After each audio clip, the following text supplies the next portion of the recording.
اگر کوئی شخص اس برائی میں واقع ہوتا ہے، اور یقیناً یہ زمانہ اس قدر خراب ہے کہ کسی کے بارے میں کوئی گارنٹی نہیں لی جا سکتی. یہی ابھی جو 12 ربیع الاول کے موقع پر جلوس نکلے، مرد و خواتین کا جو جماوڑا ہوا، جو گیدرنگ ہوئی، ایک دوسرے کے ساتھ جو مجموعوں میں شریک ہوئے، کیا کیا باتیں سننے میں نہیں آتی. مجھ سے زیادہ آپ جانتے ہیں چیزوں کے بارے میں. جو سماج میں جس قدر اندر گھس کر کے رہتا ہے وہ زیادہ ان چیزوں کے بارے میں، اور ہم سے زیادہ یہ نوجوان جانتے ہوں گے، اپنے بارے میں یہ سب سے بہتر جانتے ہیں کہ کیا کچھ ان جگہوں پر نہیں ہوتا.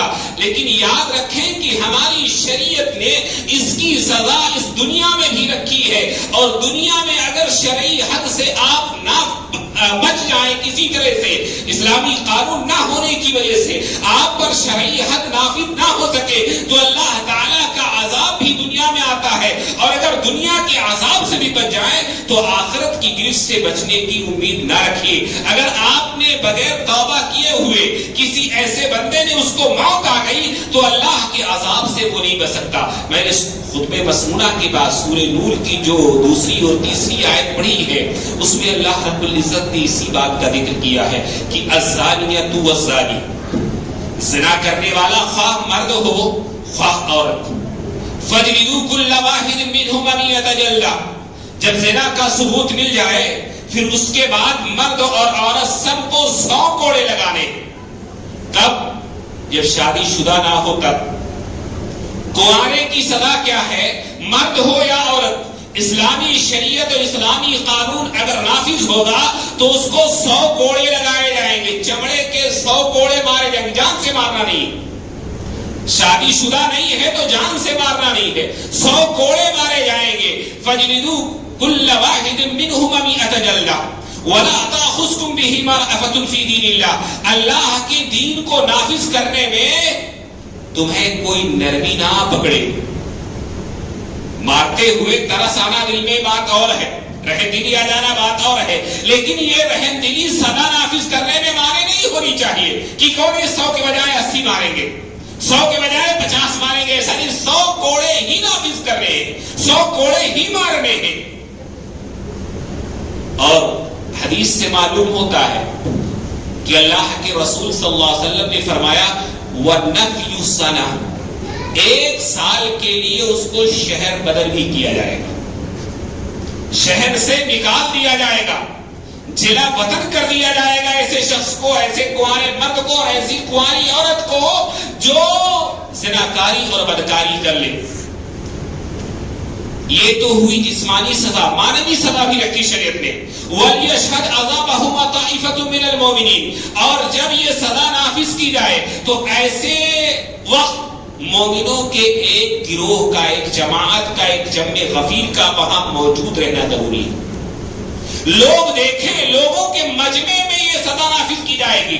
چور کی سزا ہاتھ کاٹنا ہے، ہاتھ کاٹنے کے لیے مجمع کی موجودگی ضروری نہیں ہے، کیونکہ بعد میں اس کا کٹا ہوا ہاتھ خود اس کی علامت ہے. لیکن جب کوڑے مارے جائیں گے تو یہ مجمع میں مارے جائیں گے. دونوں کے لیے عبرت ہے. جو مار کھائے گا اس کو سب کے سامنے رسوا ہونا پڑے گا، اور جو مجمع دیکھے گا اس کو عبرت ملے گی کہ اگر اس نے یہ غلطی کی، میں نے یہ غلطی کی ہوتی تو مجھے بھی یہی سزا ملے گی، مجھے بھی یہی سزا ملے گی. تو معنوی سزا بھی شریعت نے رکھی. وَلْيَشْهَدْ عَذَابَهُمَا طَائِفَةٌ مِّنَ الْمُؤْمِنِينَ، کہ مومنوں کی ایک جماعت اور مومنوں کا ایک گروہ اس سزا کے نفاذ کے وقت وہاں پر موجود رہنا چاہیے.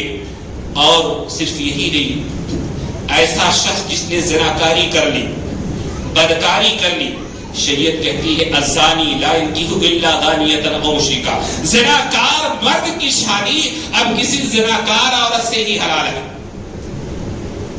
زنا کرنے والے مرد کی شادی زنا کرنے والی عورت ہی سے ہوگی یا مشرکہ سے. ایسا نہیں کہ مشرکہ عورت سے شادی کرنا جائز ہے، یہ ایسے ہی لوگوں کو پسند کرتے ہیں. پھر کہا وَالزَّانِيَةُ لَا يَنكِحُهَا إِلَّا زَانٍ أَوْ مُشْرِكٌ، ایسے ہی زناکار عورت سے زناکار مرد ہی شادی کرے گا. وَحُرِّمَ ذَلِكَ عَلَى الْمُؤْمِنِينَ، ایمان والوں پر بدکار عورت سے، بدکار مرد سے شادی کرنا حرام ہے. بدکار مرد سے یا بدکار عورت سے شادی کرنا ایمان والوں کے لیے حرام ہے. ایک نقطے پر غور کریں کہ ہماری شریعت اس بات کی اجازت دیتی ہے کہ ہم مسلمان اور مومن ہونے کے باوجود اہل کتاب یعنی یہودی اور نصرانی عورت اگر وہ پاک دامن ہے، با کردار ہے، بے حیا نہیں ہے، بد کردار نہیں ہے تو اس سے شادی کر سکتے ہیں. ایک مومن مرد کی شادی ایک نصرانی عورت سے، عیسائی عورت سے، ایک یہودی عورت سے اگر وہ بد کردار نہیں ہے، بے حیا نہیں ہے، زناکار نہیں ہے تو ہو سکتی ہے. اس کے مقابلے میں ایک مومن مرد کی شادی ایک بد کردار مسلمان عورت سے نہیں ہو سکتی. کہا حرمت ذالک علی المؤمنین، مومنوں پہ اس کو حرام کر دیا گیا ہے. یہ سزا رکھی ہے شریعت نے. اے حدیث سے یہ بھی ثابت ہوتا ہے کہ ایسے شخص کی مرد ہو یا عورت شہادت اور گواہی درست نہیں ہے. ایسے شخص کی شہادت اور گواہی درست نہیں ہے. اور حدیث سے یہ بھی معلوم ہوتا ہے کہ اللہ کے رسول صلی اللہ علیہ وسلم نے فرمایا کہ ایسے شخص کی جو اپنی بدکرداری اور بدکاری کی کمائی کھائے، عورت ہو، عموماً عورتیں ہی ایسی ہوتی ہیں، تو پھر ایسی صورت میں اس کی دعا بھی قبول نہیں ہوتی. اس کی دعا بھی قبول نہیں ہوتی. یہ دنیا میں اس کے لیے اللہ رب العزت نے رکھا ہے. اور اس کے علاوہ اگر بندہ توبہ نہیں کرتا ہے تو یاد رکھیں کہ یہ برائی، یہ گناہ جس قدر معاشرے میں پھیلتا جائے گا، جس قدر معاشرے میں عام ہوتا جائے گا، معاشرے پر اس کے اثرات اتنے ہی بڑھتے جائیں گے.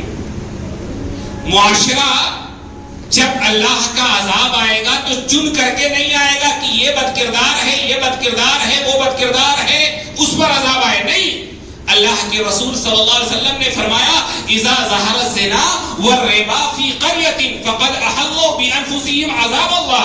جب کسی بستی میں، کسی علاقے میں، کسی گاؤں میں کہیں کے لوگوں میں زناکاری اور سودخوری عام ہو جائے تو پھر اس علاقے، اس بستی اور گاؤں کے لوگوں نے اللہ کے عذاب کو اپنے آپ پر حلال کر لیا.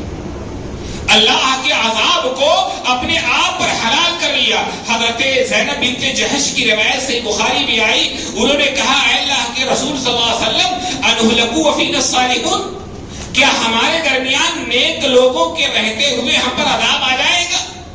ہم میں نیک لوگ، سارے لوگ موجود ہو پھر بھی عذاب آ جائے گا؟ اللہ کے رسول نے فرمایا نعم اذا کثر الخبث.